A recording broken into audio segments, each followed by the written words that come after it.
Obviously some changes in the offseason, and what were your main goals with constructing this roster for this year? Yeah, I think, and I want Doc to speak on just the basketball and the coaching side of the team that we've built, but he and I went into the offseason, heavily focused on how can we maximize Giannis's impact on our team, how can we maximize the rest of the players that we acquired, a lot of which we acquired at the trade deadline last year. I think ultimately we're a faster, more athletic, more versatile offensively and defensively suited team. We were a great three-point shooting team last year. We had a great defensive scheme last year. And I think we're trying to maximize that scheme. We're trying to maximize the talents that we have. I think we have even more shooting this year than we had last year. Obviously highlighted by the Miles Turner acquisition, which was huge for us. He really fits us as a person, as a player, age-wise on the timeline of the rest of our team. Doc said yesterday he's actually younger than Giannis, which is great. And so I think ultimately we really wanted to be a more versatile, fast-playing, athletic team that maximized the style of play that we want, and I'll let Doc kind of jump into that. Yeah, just piggybacking on that, when you look at our numbers last year, I think we were the number one three-point shooting team, but we were only 18th or in that area in attempts. We were 29th in getting to the paint, which creates threes, obviously, and so we felt around Giannis, the more shooting we can have, the better we are. Playing at a better pace, getting to the paint more, the better we'll be, which will increase our threes. I mean, if we just took 3 more threes a game before, we're leading the league. So it's not like it's a big jump, but it's a huge jump when you make them, and we're a team that has the ability to make them, so we want to accent that. And then defensively, we were good last year, but we had to play a more passive style of defense because of what we had, and it's just hard every night to win that way when you're more back on your heels than the offense, and we want to put the other team on their heels, and the way to do that is through pressure, through being more athletic, and we think the changes we made will help that. We'll open up to the rest of the room. Again, name and affiliation. We'll begin with Jim. Jim Wazarski, Milwaukee Journal-Sentinel. Good to see you both. Off the Giannis thing, everyone else healthy, no off-season surgeries or delays to starting of camp? There's a lot of questions you just asked there.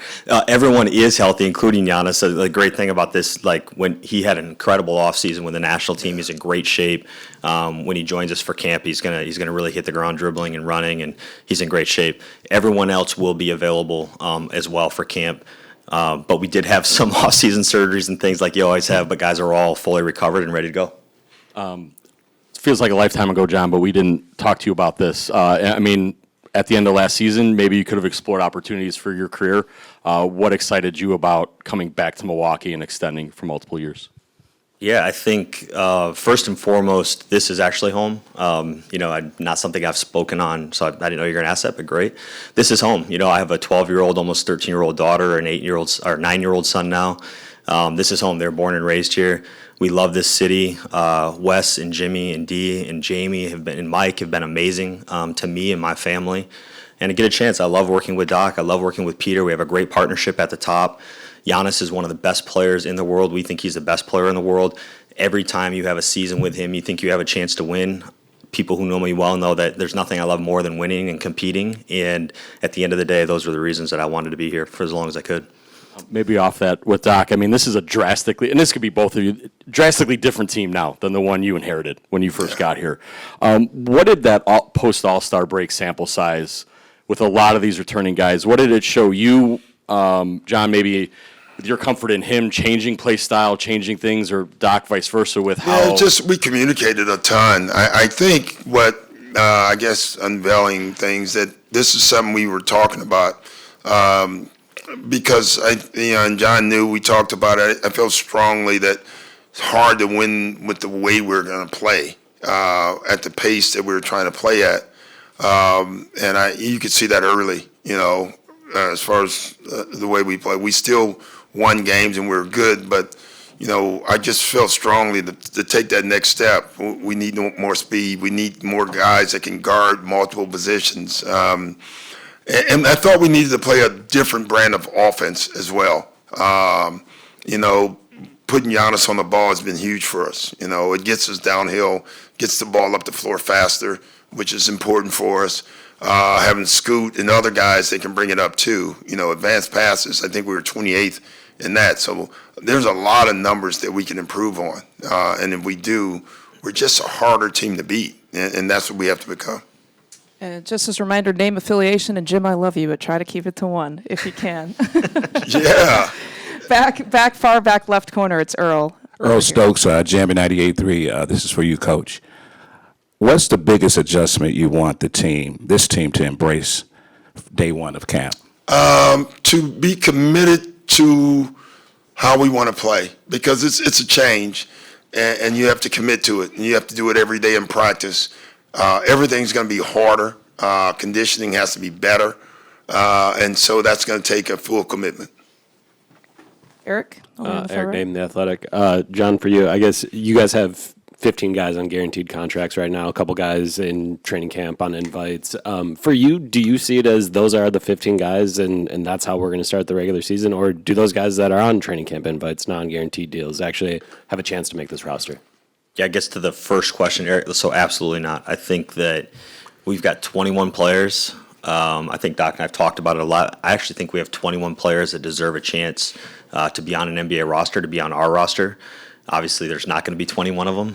There'll be 18 in the form of two-ways or rosters. And it's a really competitive camp, and we knew that going into it. You know, we were presented the opportunity as the offseason progressed to add some players that we thought were just too good to be true, and really just great opportunities. And we're going to let the guys play it out. And I think competition gives us a great opportunity to have a great start to our camp and a great start to our season. And these guys are all fully aware of what they're playing for and what the stakes are, and they're all capable. And so truly kind of best player, best man win mentality. We want to put the best 15 plus 3 two-ways that we can on our roster. Doc, kind of your side of that question. I think in the starting lineup, I'm imagining Giannis and Miles, but after those two, I don't know about the other 3 spots. Is there a starting lineup you're imagining in your head that you hope this is what comes out at the end of camp? I don't know if I hope, but there's 2 or 3. I'm not going to name them, but we think at least 3 different lineups we can throw out on the floor, and all 3 are completely different from the other ones. I think that's what makes this so intriguing. Staying in the second row with Steve.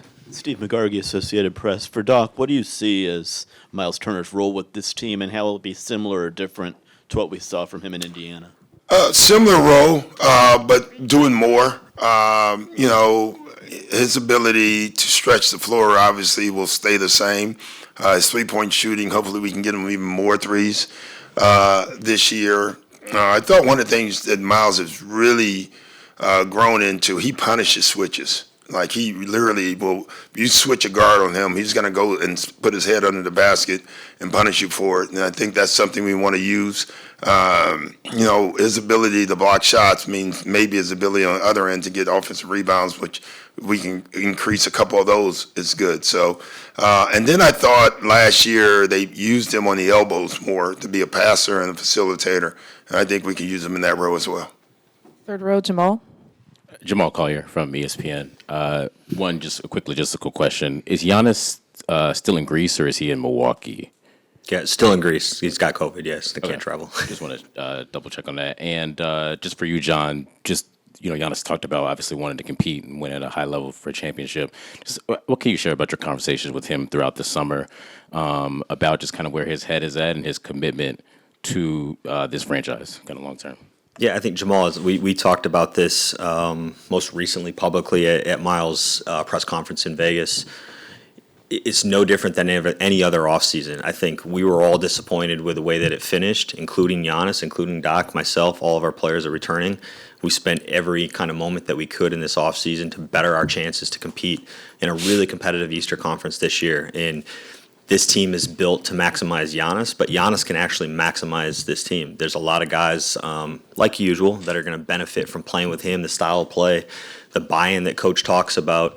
But we understand nothing's going to be given to us. This is a team that I think is really hungry to earn whatever we get, and they want to deserve to win. And that's going to be our style of play, and it's going to be playing together, and that's going to feature the best player in the world in Giannis and a bunch of guys that fit him really, really well.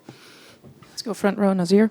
I'm Nazir Spencer with 620 WTMJ. From your perspective, how is the game changing the most? Is it pace, versatility, skill, and how are you preparing this roster for those changes as well? Yeah, I think the game changes and it stays the same.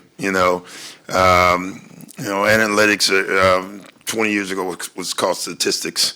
Now we call fast breaks playing with pace. So there not a lot of changes, but there are some. I think the old way of trying to get three superstars on one team, I think, is changing. You can just see it. The finals, I thought it was a beautifully played finals. Shea obviously is the star, Halliburton, but then they had all of these great, good players around them. And I think that's the new format more, surrounding a star with a bunch of good players, maybe another all-star, hopefully. But the deeper your roster, the more guys that can play, the better your team's going to be. And I think that may be the new way, which would be a great way because it lends itself to more team, which I think would be great for our league. Middle, second row, Ben. Ben Steele, Milwaukee Journal-Sentinel. John, back to Miles. Could you give us some insight into how that acquisition took place? What were the conversations like? What excited you about bringing him here? Yeah, I think, Ben, as we do, roster building, team building for us is continuous, and so we're constantly looking at what are the options, who are the upcoming free agents? We're already looking at upcoming free agents for next year. What are the trade acquisitions? What are the things that we can do? And Miles has been someone that's been at the top of our board for a long time in terms of where he's at in his career age-wise, style of play. This is a top 10 rim defender for almost a decade. It's a guy that's really, really effective in the switch. I think he was, 70th or 75th percentile in the playoffs against the pick and roll. And I think he saw more pick and roll actions than anyone else in the playoffs. And he can shoot the crap out of the ball, and he can punish switches, and he can beat you off the closeout. And so he's a guy, first of all, that we've identified well before we acquired, which is normally the case for how we do this. Then you create a bunch of paths and options as to how you can do different things, have the conversations internally, and then when free agency opens up, you really decide what you can execute, what's viable, how you can do it, and we're able to do that. Miles bought in, and this is really a credit to him, to the vision and the idea of being with us and playing this way and playing with Giannis really quickly. And that's how it came together really quickly.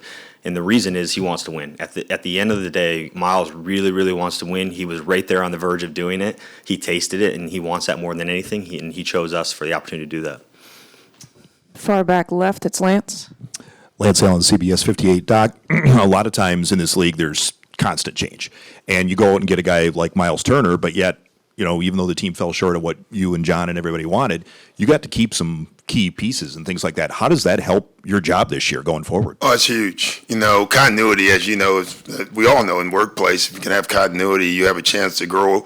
And the biggest thing with continuity is picking up where you left off instead of teaching everything new for the first time. We do have some new players that and I give them all credit. Our skill development team they've hit a home run this summer. Our guys have been in town for a month, working 4 days a week. Some come on the Friday and the Saturday. We give them Friday off so they can go do their thing. So, but it's been great, and I think that's where, like tomorrow, we're going to be able to put in things that everyone knows, and that continuity will be huge for us. Move over to the right side back with Jack. John, Jack Maloney, CBS Sports. Stretching and waiving Damian was obviously a very big, bold decision. Just kind of what gave you the confidence to make a bold decision like that, and was there any consideration to him still being on the team this season? Yeah, Jack, first of all, the confidence comes from the belief in what we're doing. We've said before, we try to do the right things in the right ways for the right reasons. Doesn't make it easy. A really, really hard decision, especially on a human level. Dame's someone who gave a ton to our organization, who I'll love and respect forever, and it just didn't work out, and we had to make a tough decision. We have an ownership group who you guys were able to speak with, Wes and Jimmy and Dee and Jamie, that support us. They allow us to think big and bold and go be aggressive and try to do things all under the guise that we want to win. At the end of the day, we're trying to maximize every opportunity that we have to win. That's why he's here. That's why I'm here. That's why Giannis is here. That's why they have the team. And so those are the things that give us confidence, but a really, really tough decision. And I would say the last part of your question, was it ever a consideration to keep him? Absolutely. It's kind of back to Ben's question. We have parallel paths. We're really working different angles and trying to figure out which way can we go, what's actually viable, what can we execute on. And, Dame had a great surgery. He's had a great rehab. I have no doubt he'll be back healthy and he'll play really, really well. And if he would have been with us, that would have been the expectation. The path that we chose is just more viable, and we were able to execute on it. And John deserves a gold star. Every player today said they likened today like the first day of class. And so honestly, to think of ways of doing this, I mean, when John came to me, I thought there's no way we're going to be able to pull any of this off. And he needed everything, cap knowledge, which I don't think a lot of people would have had. When we announced the trade, I think everyone in this room was figuring, like, how?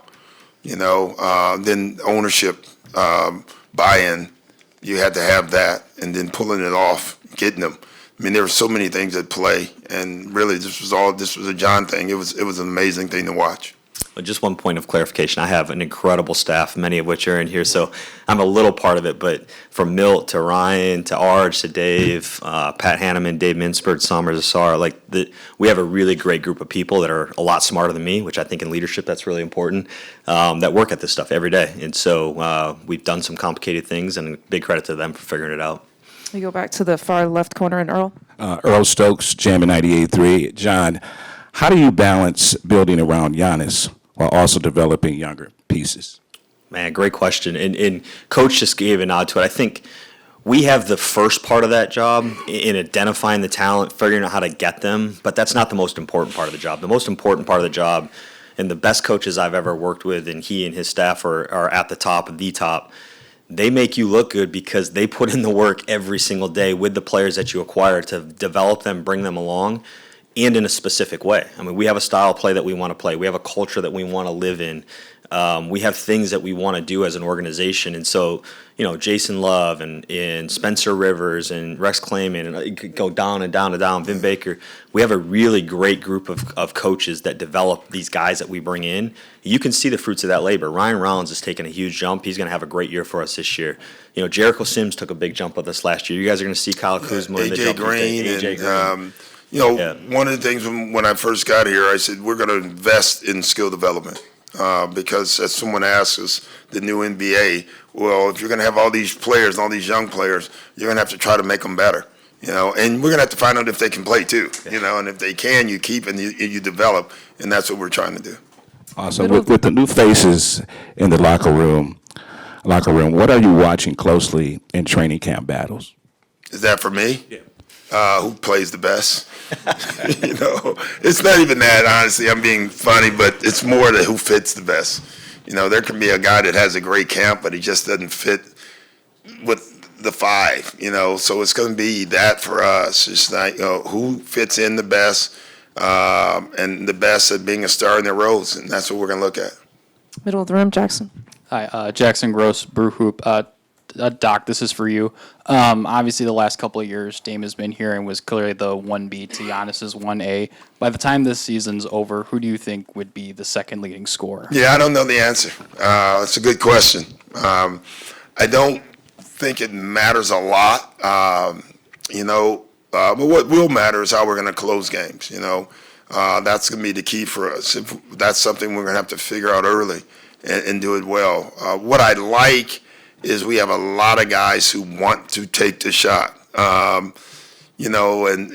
if you throw the ball to Scoot, he's going to shoot it at the end of the game. And AJ Green's going to shoot it at the end of the game. Miles Turner is going to shoot it. We have a lot of guys who want to, and that's important. Now it's our job to try to figure out how to get the best shot at the end of the game every single time down the floor. The center far back row with Doug. John, this is for you. Doug Russell with 97.3 The Game. When you're building a roster, how do you balance having some of those older players that you've said goodbye to in the last year, like Chris or Brooke or even Dame, with trying to get younger in today's NBA? Yeah, Doug, it's hard. First of all, those are players and people who've done a ton for this city and this organization and are still very good players.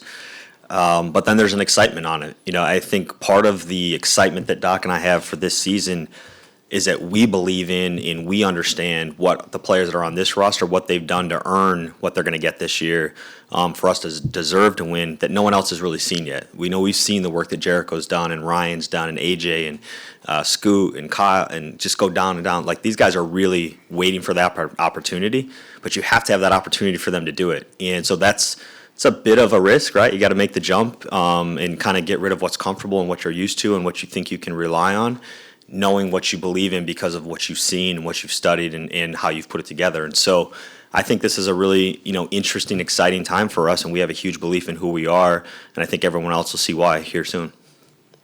Dario, the far back right. Dario Melendez, WISN 12. Doc, this could be for both you guys. You talked about restructuring this roster to get younger, to be able to play at a faster pace, be able to play a better defensive style. Do you think you were able to accomplish that this offseason? Yeah, I think so. I mean, obviously you never know until you get out on the floor and see, but and some of these, somebody noticed or mentioned earlier that it's the changes we did make. Bringing back some of the guys that we had before. Bringing Gary Trent back was huge. Bringing Scoot back was huge, and Jericho back. Ryan. These are guys that we believe are going to keep growing. And John was in his office every day. Like, we got to bring these. There was a list of guys that I really wanted to bring back because you can see their potential. And now it's, we'll find out if we can realize it or they can. Jackson in the middle of the room. Right here. John, this is for you. You guys have talked a lot about AJ Green. He's been extension eligible since August. Can you just give us some sort of update on where things kind of stand?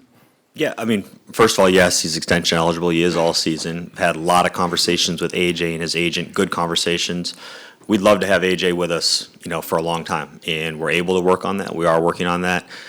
No one works harder than AJ. High character individual. Underrated as an offensive player, underrated as a defensive player. Another guy that I think Doc thinks is going to have a big jump for us this year. He was great for us last year during the regular season, great in the playoffs, but I think he's really worked to earn that opportunity to be a high-level rotation guy for us. And, we're having the conversations, and I hope we're able to figure something out. And just went over to the left, Sonia. Hi, Sonia Spitz, Biz Times Media. Obviously, you guys have a lot of turnover this season. You have Miles, you have the continuation, the payout of Dame's contract. So how do you maintain the value of this team and the revenue with all of this long-term stuff happening? Yeah, I think a lot of turnover, meaning like a big transaction at the top, which you talked about, but also a ton of continuity. And I didn't know if I fully understood, weaved in some of the valuation of the franchise. Listen, all these players are high character individuals that we believe in and we've had experience with. These aren't, there's not very much free agent acquisition that we actually did this offseason. These are bringing a lot of guys back. This is kind of re-signing of a lot of people.